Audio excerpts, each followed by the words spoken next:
আমার এটা আপেল গাছ, অনেক শখের। এই আপেল গাছটা যদিও বীজ থেকে তৈরি করা, কোনো গ্যাপটিং বা কলম করা নয়।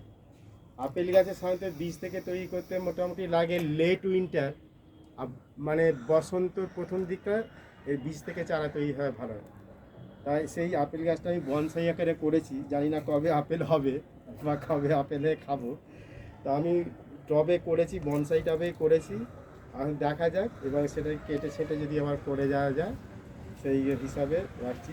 কিছু পাতা আমি ছিঁড়ে দিচ্ছি যেগুলো একটু পুকুরে পড়ে গেছে, কারণ এখন না কাটলে এগুলো ঠিক হবে না।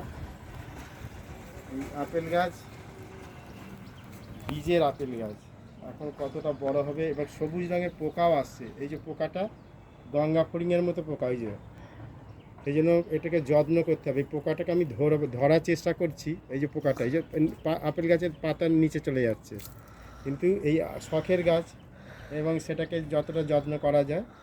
আর সাধারণত দোআঁশ মাটিতে আপেল গাছ ভালো হয়, তবে জল বেশি দাঁড়ালে হবে না।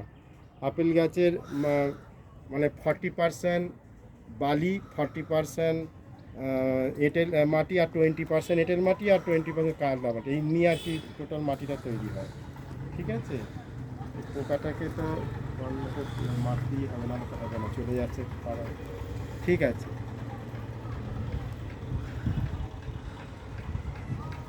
এখানে আপেল হয়, দেখা যাক কত কী হতে পারে।